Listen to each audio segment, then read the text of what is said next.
Akashvani Kolkata FM gold প্রচার তরঙ্গে খবর পড়ছি শুভ্রা চক্রবর্তী। রাষ্ট্রপতি দ্রৌপদী মুর্মু বলেছেন 2047-এর মধ্যে উন্নত ভারত গড়ে তুলতে প্রত্যেকের সামনে সমান অংশগ্রহণ জরুরি।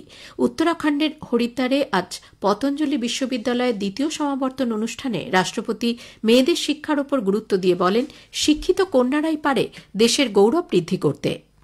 शिक्षित बेटियां अपनी आंतरिक शक्ति और प्रतिभा से भारत माता का गौरव बढ़ाए। आज समय आ गया है देश को आगे बढ़ने के लिए, क्योंकि यहाँ 140 करोड़ जनसंख्या भारत में है। उनमें से 50% महिलाएं जो हम सपने देख रहे हैं 2047 तक भारत को विकसित भारत बनाएंगे, तो बेटियां और भाई सभी का सहयोग चाहिए।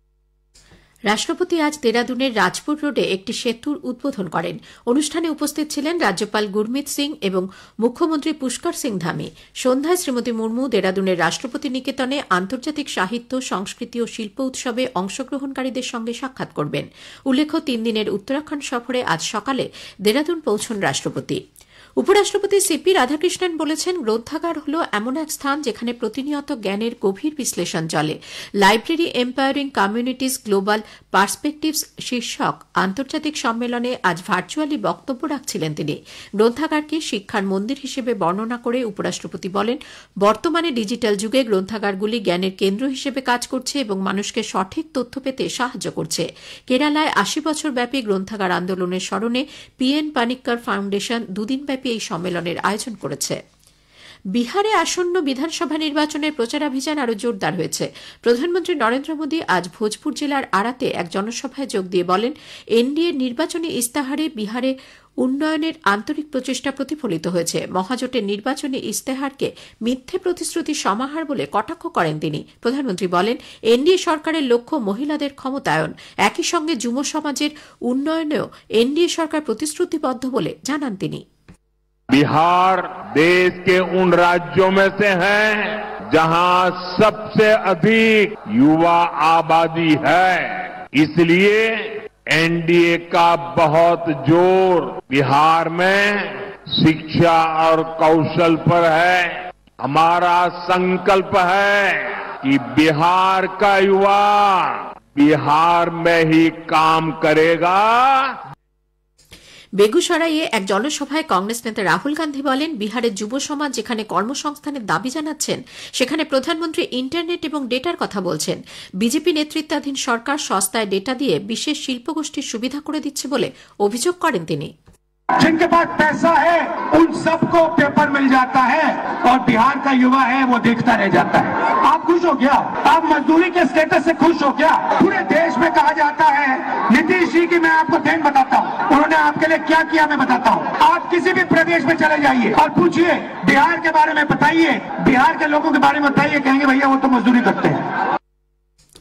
উত্তর 24 পরগনা স্বরূপনগর থেকে আজ ফের 33 জন বাংলাদেশিকে আটক করে বিএসএফ পুলিশের হাতে তুলে দিয়েছে।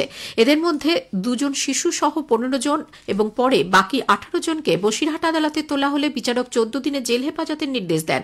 জানা গেছে, বিথারি সীমান্ত দিয়ে তারা বাংলাদেশে প্রবেশের চেষ্টা করছিল। এর আগে গত 2 দিনে স্বরূপনগরে 15 জন শিশু সহ 56 জন বাংলাদেশিকে গ্রেপ্তার করা হয়। এদিকে মালদার হবিবপুর থানার ভারত বাংলাদেশ সীমান্তবর্তী ইটাঘাটি এলাকায় অবৈধভাবে ভারতে অনুপ্রবেশের চেষ্টায় বিএসএফ এর হাতে এক বাংলাদেশি আটক হয়েছে। আব্দুল মান্নান নামে ওই ব্যক্তিকে তুলে দেওয়া হয়েছে মালদার হবিবপুর থানার পুলিশের হাতে। জানা গেছে,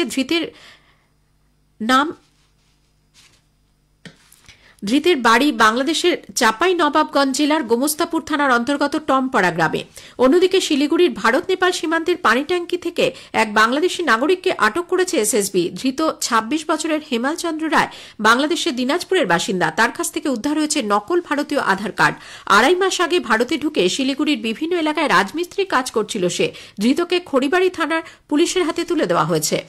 মুর্শিদাবাদের শামশেরগঞ্জের নিমতিতার নতুন শিবনগর রেললাইনে আজ দুপুরে ট্রেনের ধাক্কায় 3 শিশুর মৃত্যু হয়েছে। রেললাইনে খেলার সময় হঠাৎই দুদিক থেকে একসঙ্গে 2টি ট্রেন চলে আসার ফলেই এই বিপত্তি। ঘটনাস্থলে মৃত্যু হয় জিসান, আরিয়ান ও রিহাত শেখের। গুরুতর জখম মোবারক শেখ নামে আরও এক শিশু হাসপাতালে চিকিৎসাধীন। এদের প্রত্যেকের বয়স 8 এর নিচে। নভি মুম্বাইয়ে ডক্টর ডিওয়াই পাটিল স্পোর্টস একাডেমিতে আজ মহিলাদের একদিনে ক্রিকেট বিশ্বকাপের ফাইনালে ভারত দক্ষিণ আফ্রিকার মুখোমুখি হয়েছে। দক্ষিণ আফ্রিকা অধিনায়ক লরা উলভার টসে জিতে ভারতকে ব্যাট করতে পাঠিয়েছেন। বৃষ্টির কারণে ম্যাচ নির্ধারিত সময় 2 ঘণ্টা পর শুরু হয়। অন্যদিকে বেলরিভের নিনজা স্টেডিয়ামে তৃতীয় টি-20 ক্রিকেট ম্যাচে ভারত অস্ট্রেলিয়াকে 5 উইকেটে হারিয়ে দিয়েছে। খবর পড়া এখনকার মতো শেষ হল। এরপর গ্রামীণ সংবাদ 6:35 মিনিটে।